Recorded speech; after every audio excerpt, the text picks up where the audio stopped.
अस्तगफिरुल्लाह, अस्तगफिरुल्लाह अज़ीम। या अल्लाह रहम कर। हिल रही है, हिल रही है। अस्तगफिरुल्लाह, अस्तगफिरुल्लाह। या अल्लाह रहम कर।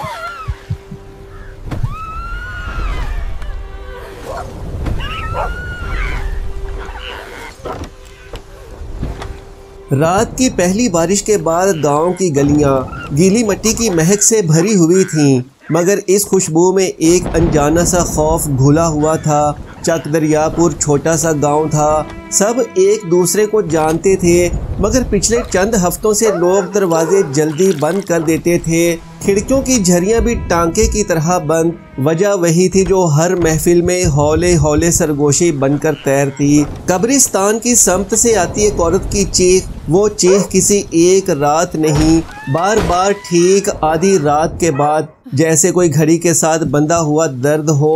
पहले लोग समझते रहे कि बादलों की गरज है या गीदड़ों की आवाज़, फिर किसी ने कहा नहीं, ये खाला जुबैदा की कब्र है। वही जुबैदा जो ज़िंदगी में सबके सामने नेक, दुआ गो, सोमो सलात की पाबंद नज़र आती थीं।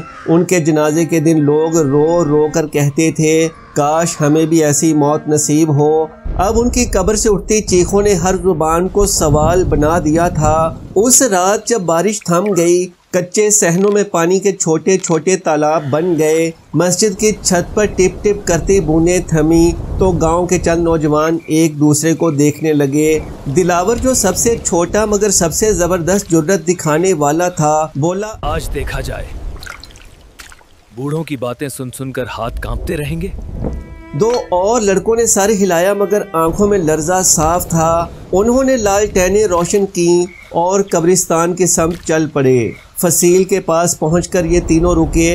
अंदर की घास भीगकर स्याह हो गई थी और कब्रों के दरमियान से उठती कच्ची मिट्टी की बू में कोई ऐसी बसांद शामिल थी जैसे चोरी छुपे किसी ने जलती रबर सूंघ ली हो। जैसे ही वो खाला जुबैदा के सरहाने पहुंचे, जमीन के अंदर से खोखली दस्तक उभरी, ठक ठक ठक, फिर एक चीख जो लालटेन की लौ को झुका दे, मेरे हक लौटाओ। दिलावर की लालटेन हाथ से छूट गई, शीशा चकनाचूर हुआ और अंधेरा ऐसे छाया जैसे किसी ने उनके सरों पर स्याह कपड़ा डाल दिया हो। तीनों लड़के बौखलाकर भागे, फसील से टकरा कर गिरे, फिर उठकर दौड़ पड़े। पीछे कहीं मिट्टी की हल्की सी सरसराहट रही, जैसे कच्ची दीवार के अंदर किसी ने नाखून फेरा हो। सुबह मस्जिद में हुजूम था। मौलवी सुलेमान का चेहरा पीला पड़ा हुआ था। वो आहिस्ता बोले, ये जिन्नात का मामला लगता है या फिर अल्लाह की तरफ से कोई पकड़। मास्टर गफूर ने लट पर हाथ जमा कर कहा, कुछ भी हो ये मामूली नहीं रहा, हमें बाबा अब्दुल रहमान को बुलाना चाहिए। शहर के बाहर नदी के पार रहने वाले इस बुजुर्ग के बारे में मशहूर था कि उनकी आंखों में सुकून की रोशनी है और जुबान में अल्लाह की याद की तासीर। उनके साथ एक नौजवान शागिर्द भी रहता था, हामिद, जो खामोश मिजाज मगर अंदर से रोशन था। दोपहर तक पैगाम पहुंच गया। शाम ढले बाबा अब्दुल रहमान पहुंचे। सफेद उमामा, सादा जुब्बा, दाढ़ी में बारिश के कतरों की नमी और आंखों में वो रोशनी जो गहरी रात में अपने पैरों के निशान भी देख ले। बाबा ने सबकी बात खामोशी से सुनी। कब्रिस्तान की समत गए। फसील के अंदर कदम रखा तो हवा ने जैसे चेहरे थपथपाए। बाबा ने खाला जुबैदा की कब्र के करीब चिटाई बिछवाई। हामिद ने लालटेन रखी। मौलवी सुलेमान एक तरफ कलमा दोहरा रहे थे। बाबा ने जमीन पर हाथ रखा, आंखें बंद की और आहिस्ता आहिस्ता अल्लाह का नाम लिया। कुछ लम्हे बाद बोले, ये रूह बेचैन है। बेचैनी तब होती है जब बंदों के हुकूक का बोझ कब्र तक साथ आए। हम दुआ करेंगे मगर दुआ तब दर खोलती है जब हम बाहर के ताले भी खोल दें। उन्होंने हामिद को इशारा किया। हामिद ने सूरह यासीन शुरू की। उसकी आवाज में खौफ भी था और आहिस्ता आहिस्ता खिलती हुई यकीन की किरण भी। आयतों के साथ हवा की रफ्तार बदलती गई। कब्र के कतबे में एक बाल बराबर दरार पड़ी। इस दरार से ठंडी बू निकली जैसे कच्ची राख में नमी की महक हो। रात आधी से गुजरी तो बाबा नीम ख्वाबी में चले गए। वो ख्वाब में एक वादी देखते हैं, काली जलती अंगारों की बिखरी तहों वाली, जहाँ साया भी वजन रखता था। دور سے زنجیروں کی کڑک اور عورتوں کے گریے کی ٹوٹی ہوئی لے سنائی دیتی۔ انہی آوازوں کے بیچ ایک عورت جھکتی، رینگتی زنجیروں کے ساتھ کھنچتی ہوئی بستی ہے، چہرہ سیاہ، آنکھیں سرخ، ہونٹوں سے خون کی پتلی سی لکیر۔ وہ چیختی ہے، بابا جی مجھے نکالیے، میں زبیدہ ہوں۔ بابا کی زبان سے لا حول ولا نکلتا ہے۔ وہ حیران ہے، دنیا میں تو نیک سمجھی جاتی تھی، تیرے جنازے میں ہم نے دعا کی تھی، یہ عذاب کیوں؟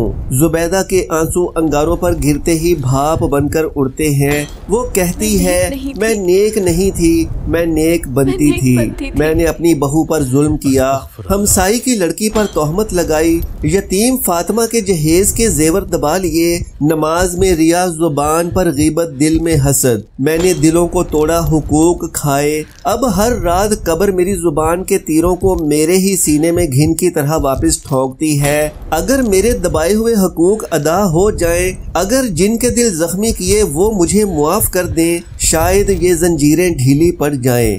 صبح بابا اٹھے تو چہرہ جیسے کسی لمبی لڑائی کے بعد کی تھکن سے بھرا ہوا تھا۔ مسجد میں سب جمع تھے۔ بابا نے خواب سنایا۔ جب یتیم فاطمہ کا نام آیا تو بوڑھی زینب چیخ پڑی، ہاں وہی فاطمہ۔ اس کے زیور زبیدہ نے امانت کہہ کر لیے اور واپس نہ کیے۔ فضا میں ایک آہ بھر گئی۔ بابا نے کہا، جس کا حق دبایا گیا مسجد میں لاؤ، جو چیزیں نہیں بچیں ان کی قیمت رکھو، جس دل کے زخم زبان سے لگے اس کے لیے صدقہ کرو اور آج ہی توبہ کرو۔ عصر تک مسجد کے صحن میں صندوق آتے رہے، کنگن، ساڑیاں، برتن، حتیٰ کہ ایک پرانی پتیلی جس کے نیچے زبیدہ کا نام کھرا ہوا تھا۔ حامد نے حساب لکھا، قیمتیں لگائیں، اعلان ہوا کہ سب کچھ یتیموں، بیواؤں اور بیماروں پر خرچ ہوگا۔ اسی کے ساتھ فاطمہ کو پیغام بھجوا دیا گیا۔ وہ 2 دن بعد پہنچی، نحیف بدن مگر چہرے پر عجیب سا نور۔ اس کے سامنے امانتیں اور رقم رکھی گئی۔ اس نے ہاتھ اٹھا کر کہا، میں نے دل سے معاف کیا۔ لوگوں کی آنکھیں بھیگ گئیں۔ اس رات پورا گاؤں قبرستان گیا۔ سورہ ملک کی تلاوت ہوئی۔ ہوا تھمی تو ایسا سکوت اترا جیسے کسی نے چیخوں کی رگ کاٹ دی ہو۔ لوگ سجدہ شکر میں گرے۔ بابا نے سر جھکا کر کہا، رحمت کا در کھل گیا ہے۔ مگر حامد دل ہی دل میں بے چین تھا۔ اگلی دوپہر دلاور بھاگتا ہوا آیا۔ قبر کی سطح ایک طرف سے بیٹھ گئی ہے۔ بابا اور حامد دوڑے۔ کتبے کے نیچے مٹی پر ناخنوں کے لمبے نشان تھے۔ بابا نے آہستہ کہا، حقوق لوٹ گئے مگر زبان کے قرض باقی ہیں۔ زبیدہ نے دنیا میں اپنی زبان سے معافی نہ مانگی۔ اب وہی الفاظ قبر کی نمی میں کیلیں بن کر لوٹتے ہیں۔ انہوں نے اعلان کیا کہ مغرب کے بعد عورتیں مسجد کے صحن کے باہر جمع ہوں۔ جس نے کسی کو لفظوں سے زخمی کیا یا خود زخم کھایا، نام لے کر معافی اور توبہ کرے۔ پہلے خاموشی رہی، پھر ایک کمزور آواز ابھری، میں رقیہ ہوں، میں نے فاطمہ پر تہمت لگائی، میں معافی مانگتی ہوں۔ پھر دوسری آواز، پھر تیسری۔ صحن سسکیوں سے بھرا مگر ان سسکیوں میں کسی نرم مرہم کی نمی بھی تھی۔ بابا نے آیات پڑھی، حامد نے سورہ دہر جاری رکھی اور قبر کی بیٹھک کچھ اور سنبھل گئی۔ رات کو بابا کو پھر خواب آیا۔ وادی کم سیاہ تھی۔ زبیدہ اب زنجیروں سے آزاد مگر بے رنگ کھڑی تھی۔ اس کے پیچھے در تھا جس پر حق العباد لکھا تھا۔ ایک کنڈا کھلا، ایک بند۔ بند کنڈے کے نیچے دھندلے حروف تھے، زبان کا آخری قرض، بہو زہرا۔ زبیدہ نے سر جھکایا۔ میں نے اس پر نظر بد کا الزام لگایا۔ وہ اپنے بیمار نومولود کے ساتھ گاؤں چھوڑ گئی۔ جب تک وہ نہیں آئے گی میرے گلے میں یہ آخری کنڈل رہے گا۔ بابا جاگ اٹھے۔ حکم ہوا کہ زہرا کو ڈھونڈا جائے۔ حامد رات ہی میں ندی پار بستی پہنچا۔ ایک بوڑھی سے خبر ملی کہ زہرا شہر چلی گئی۔ صبح بابا کے ساتھ شہر پہنچا تو ایک تنگ گلی کے آخر میں زہرا ملی، دبلی پتلی، چہرے پر کھرج، آنکھوں میں صبر کی نمی۔ اس نے بات سنی تو لرز گئی۔ میں نے سکون مانگا تھا، معافی کی قوت نہیں بچی۔ حامد نے دھیرے سے کہا، ہم وہ چیخ لینے آئے ہیں جو تم نے اندر قید کر رکھی ہے، اسے قبر تک پہنچاؤ، وہ صدقہ ہو جائے گی۔ زہرا نے ایک جھولی دکھائی جس میں بچے کے بوسیدہ کپڑے تھے۔ اس کی خوشبو اب میرے دل میں نہیں رہتی۔ शायद मट्टी उसे सुन ले। बाबा ने गुजारिश की कि वो गांव आए। ज़हरा आई तो औरतें रास्ता देती गईं, मगर शर्मिंदा खामोशी के साथ मस्जिद में पर्दा करके माइक उसकी तरफ मोड़ा गया। ज़हरा ने रंजीदा सांस के साथ कहा, मैं ज़हरा हूँ, मैंने बरसों चीख को कैद रखा।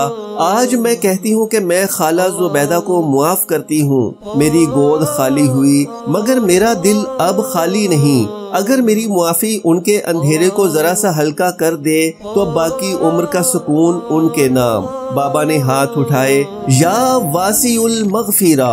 शाम को कब्रिस्तान में काफूर मिला पानी कब्र पर छिड़का गया, हंजल के पत्ते रखे गए, इज्तिमाई दुआ हुई। कब्र की मिट्टी आहिस्ता आहिस्ता हमवार हुई, दरार जैसे भर गई। हवा में बारिश के बाद की मिट्टी की महक घुल गई। लोगों ने सुख का सांस लिया।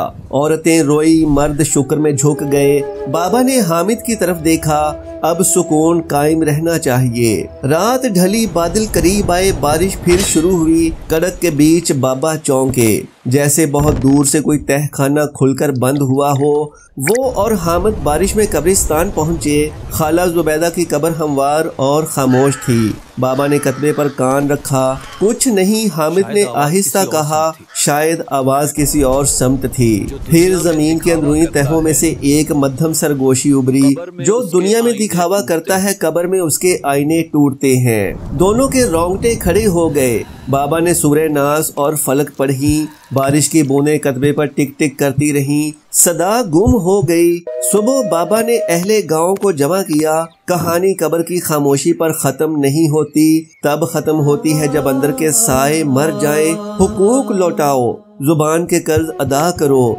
रिया की कुबा उतारो, वरना कब्रें खामोश नहीं रहती, वो आईना दिखाती हैं। लोग सर झुकाए एक दूसरे से मुआनका करते, औरतें एक दूसरे की खताएं मुआफ करती वापस लौट गईं। फातिमा ने कब्र पर 2 नन्हे कपड़े रखे। अब मैं रोती नहीं। दिलावर ने अपनी चप्पल कब्र के पास से उठाई और जेरे लब कलिमा पढ़कर कहा, कब्रिस्तान खेल नहीं। हफ्ते बीत गए। गांव में सुकून लौट आया। मस्जिद की दीवार पर हामिद ने एक सादा तख्ती लगा दी, हक्कल इबाद, जुबान के कर्ज भी अदा करो। बच्चे फसील तक जाते और एहतराम से पलट आते। ज़हरा शहर लौट गई, मगर जाते हुए उसने कहा, मैं अब अपने बच्चे के कपड़े धोऊंगी, क्योंकि अब खुशबू मेरे दिल में है, झोली में नहीं। बाबा के चेहरे पर करार था, मगर आंखों में एक मोहताज चमक, जैसे वो जानते हो कि इंसान की नीयत का मौसम बदलता भी है और आजमाया भी जाता है। मस्जिद के सहन में आहिस्ता आहिस्ता चेहरों पर दमक वापस आने लगी।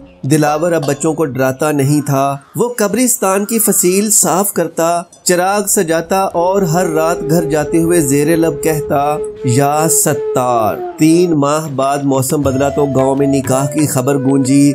फातिमा की बेटी की शादी तय हो गई। सारा गांव मसरूफ था। मस्जिद के सहन में देगें चढ़ी। बाबा ने सर झुकाकर शुक्र अदा किया। इन्हीं दिनों में एक मानूसी आवाज फिर सुनाई दी, मगर इस बार चीख नहीं, शुक्रिया की गोशी। जज़ाकुमुल्लाह। बाबा ने सर उठाकर आसमान देखा। बादलों के पीछे एक छोटी सी किरण दुबकी बैठी थी।